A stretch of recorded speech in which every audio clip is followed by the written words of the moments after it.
And the next speaker will be Jani Hakkarainen from the University of Tampere, and he will tell us about philosophy as worldview study. So let's get started. So first of all, this talk is very much work in progress, and it's also highly programmatic. Might be the most programmatic talk I ever given so far. So now I'm painting with a very broad strokes here. So the topics of the talk, they are kind of basically three really big topics in this very short talk. So first of all, the primary object of study in philosophy, and secondly, the primary aim of study in philosophy. And primary needs to be understood here in the sense of highest or most important aim, for example. And both these object of study and primary aim should be considered epistemically and collectively. So what I'm speaking about here is the epistemic achievement the community of academic philosophers seeks to attain. And of course, then one of the big topics here is the nature or character of philosophy itself, and especially academic philosophy. So what I'm doing here, even though I'm not a scholar of late 19th century, early 20th century German philosophy, I'm drawing inspiration mainly from the best recent scholarship on this period in the recent history of philosophy, especially by Friedrich Weiser and Andreas Steiti. Of course, I read some of the original stuff as well so far, and just also drawing attention to this metaphilosophical literature. It's extremely rich, and I think we can learn a lot from it still today, because many questions were quite similar that are still discussed in metaphysical philosophical literature. So I'm just listing certain kind of metaphysical movements of the period, and I will actually speak mostly or drawing inspiration mostly from kind of late neo-Kantianism. Okay. This slide is only about giving a kind of short argument why one of my main questions today, so what constitutes the primary object of study in philosophy, is or how it is connected to the question about the progress of philosophy, which we have been discussing today already. But I will go directly to the question, what constitutes the primary object of study in philosophy. And my proposal is that when we take philosophy as a kind of collective academic activity, the primary object of study in philosophy is the world whole. In a second, I will explain what I mean roughly by this notion of the world whole. And then the primary epistemic aim in this activity is worldview, or holistic understanding about the world whole. Okay. So I said I'm drawing inspiration from German philosophical tradition, and especially from two neo-Kantians of the so-called Southwestern or Baden school of neo-Kantianism, namely Wilhelm Windelband and especially his disciple Heinrich Rickert. So this is Rickert in the big picture.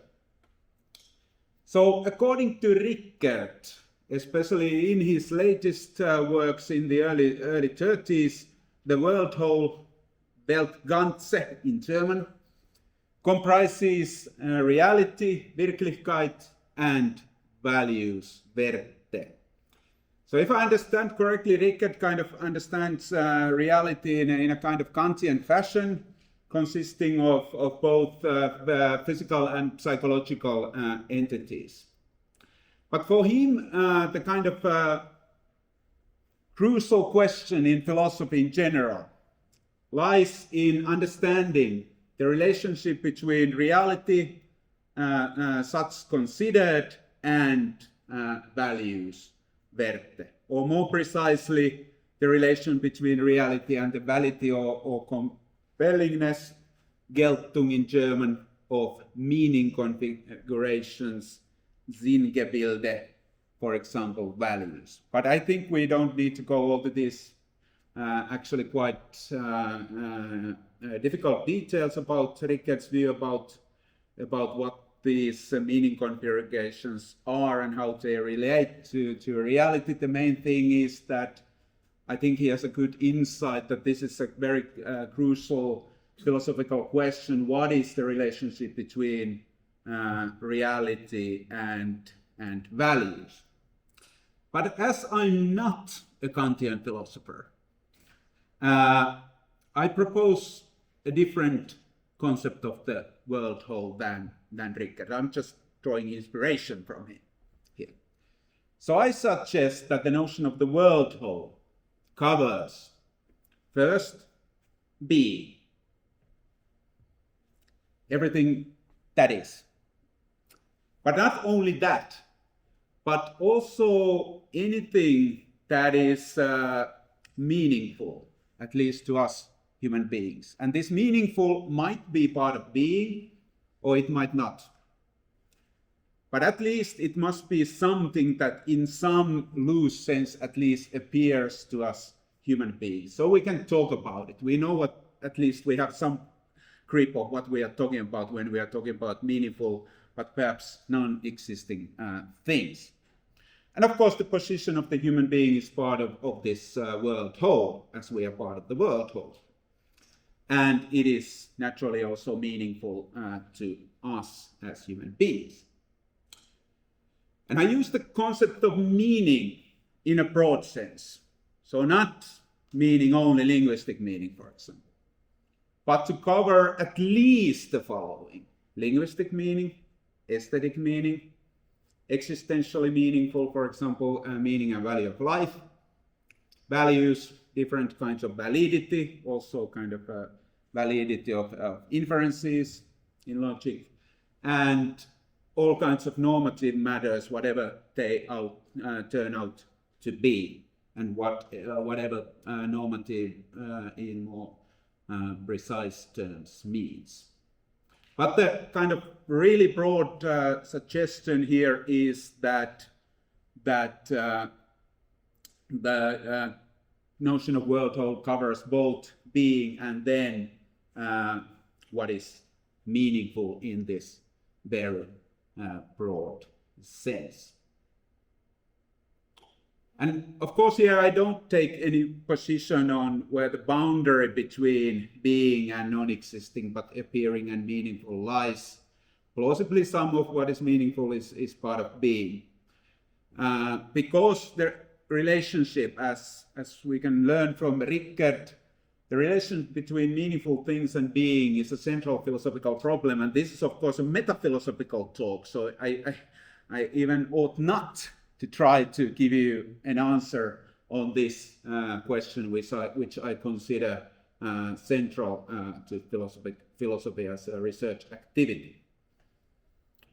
Still, it's evident that what is meaningful is part of the object of study or the subject matter of philosophy. This is shown, for example, by the centrality of ethical and existential questions in philosophy. So I think this is beyond reasonable doubt.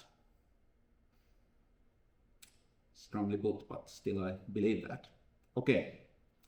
And now we are going to worldview, and philosophical worldview in particular. So I propose that a philosophical theory of view of this world whole is a philosophical worldview, Weltanschauung in German.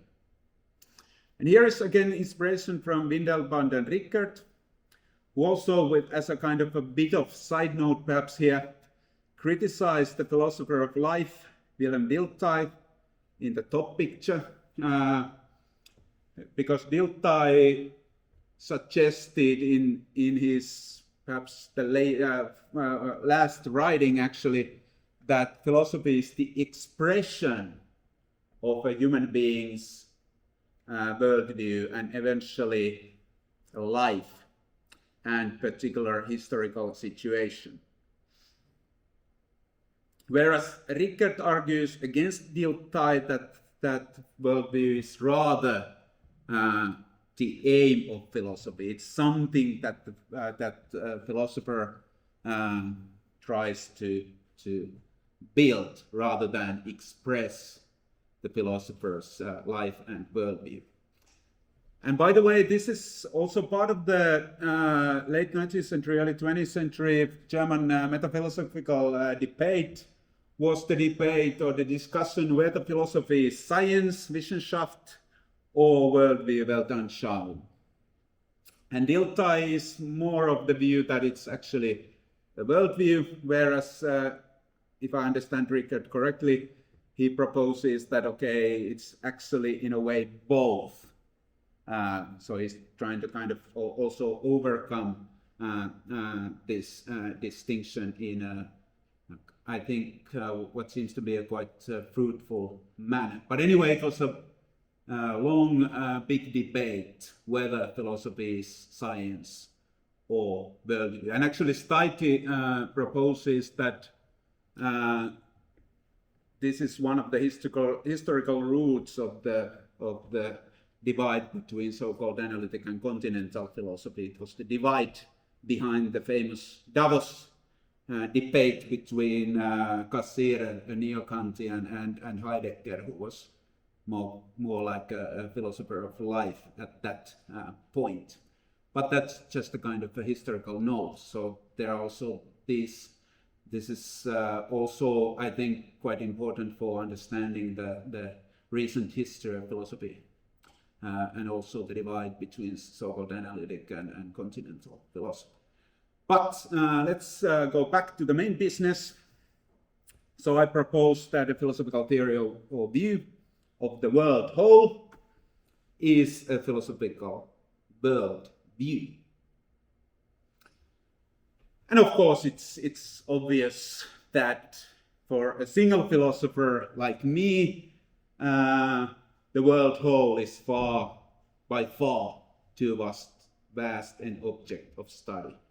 So it would be completely arrogant to say that, okay, a single philosopher could perhaps come with kind of at least very good philosophical worldview.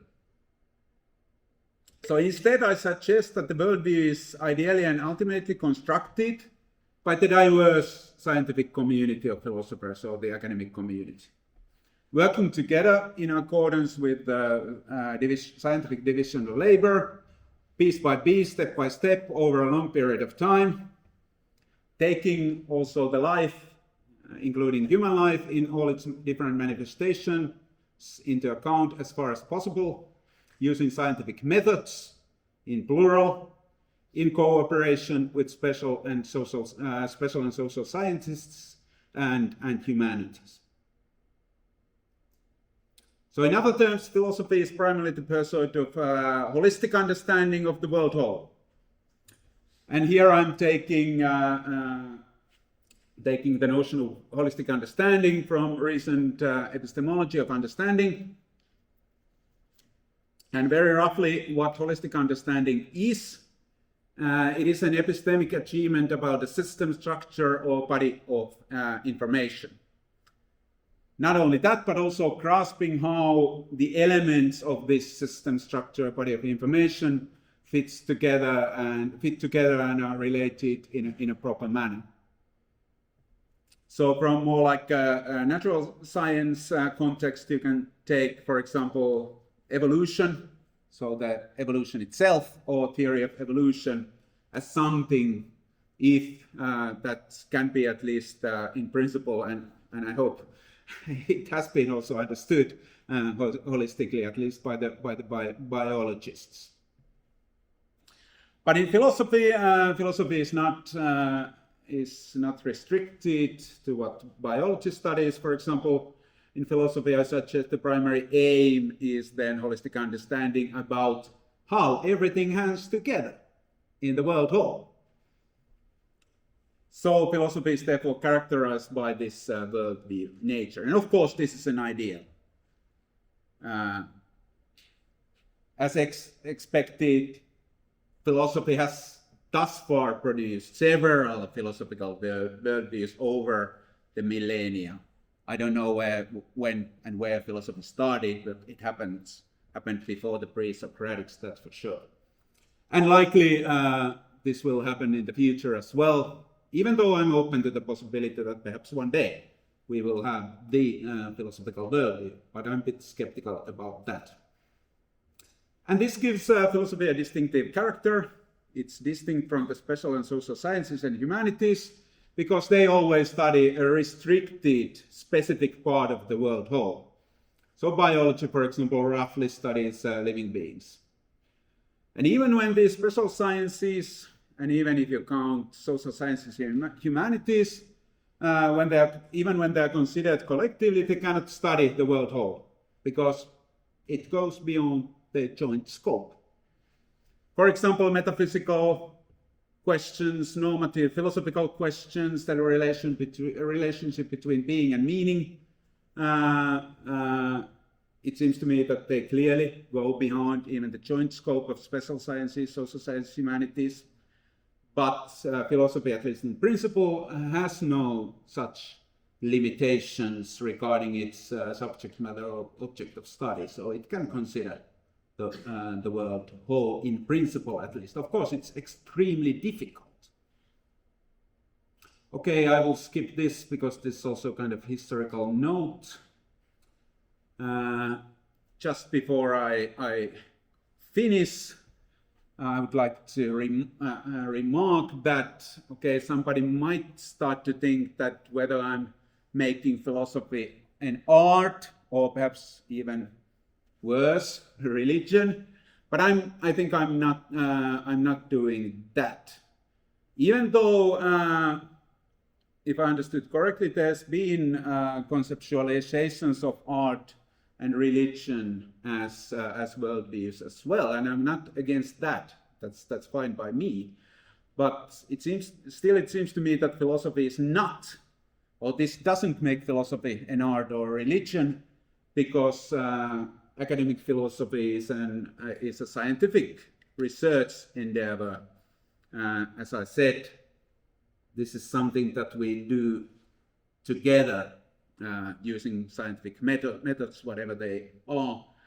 In the case of philosophy, with division of labor, and we have, of course, the institutional setting and everything that are kind of features of modern science.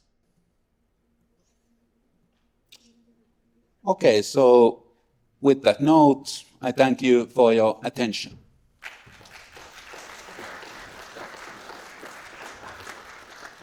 Okay, let's have some questions over there.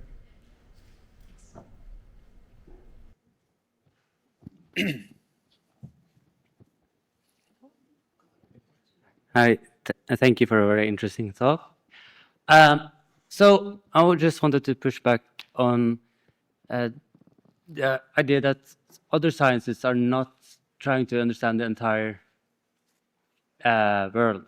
So, or like that there is a big difference between how philosophy operates and how specialized sciences operate. And I want to know your thoughts. Clearly, chemists or biologists, they treat physics as an authority. So their theories about chemistry, if it violates physics, then it's a problem. And speaking personally, as an ethicist, I consider myself not as trying to make sense of the entire world. I'm conceiving of myself as trying to make sense of ethics. So, how would you interpret my project, and how would you interpret what the differences are? Okay, thanks. So this is about the division of labor in philosophy. I mean, of course, it's completely fine. So not completely fine. It's great that you do ethics, because I consider ethics as a central philosophical subfield. But I'm not an ethicist. I'm more like a metaphysician, and historian of philosophy, so I do that. But this is just a division of labor. So when I'm saying that philosophy studies the world whole, I mean philosophy as a community of academic philosophers, of course, and it is this community over long period of time. You also need to take the temporal perspective here that can consider the world whole. For example, ethical questions. But it seems to me that the special sciences, especially even jointly, cannot do that. Okay, so good. We have 4 minutes, so short questions, short answers. First, Alex Caruth. Thanks, Jani. Sure. What I wanted to ask is, I heard the talk, like the view. Did you think there were any distinctive ramifications for how we should do philosophy, following from this view about the aim of and nature of philosophy that you're putting forward? Okay, thanks. Now we are going to more like a methodological questions, which I really didn't discuss. Of course, I mentioned that we should use kind of scientific methods, but I didn't say anything about that. But I'm tempted, even in philosophy, I'm tempted to think kind of pluralistically here. At least I think we should be critical of not assuming that the philosophical methods or methods of either formal sciences or natural sciences. Very good. We have Ilkka Pättinimi. Yeah, thanks for the great talk. So a couple of worries, but I'll start with one and say I'll leave you with time. So what would be the success criteria for building a worldview? Okay, of course, that's a very difficult question, and I didn't discuss that at all, but I assume it must be something to do with the success criteria for acquiring holistic understanding. But what those are, I think this is beyond the scope of this talk. But of course, it's a very good question. I'm not saying that. Fair enough. Yeah. Could it be that the world treats you well? As they didn't in the restaurant or lunch. So let's have one very, very short one. We'll have, back here you have, as it is. Yeah. So I think, over the back. The person with the cream jacket. Very short Thank you one. for your talk. Yes, my question is something like this. You said that in the past there has been different philosophical worldviews. And would you be able to say that we can grasp, for instance, today's philosophical worldview, or it happens that we always have a fragmented philosophical worldview in the present, and we can only look at it retrospectively? Okay, thanks. Yeah, it's clear that at the moment we have many, we have several, and perhaps there is also fragmentation. Because the world whole is such a difficult topic. I'm a bit skeptical about the possibility that even kind of in the very long run we could have the philosophical worldview. But I'm open to that possibility, but I'm more tempted to think that there always will be several philosophical worldviews, or only their parts. Thank you very much.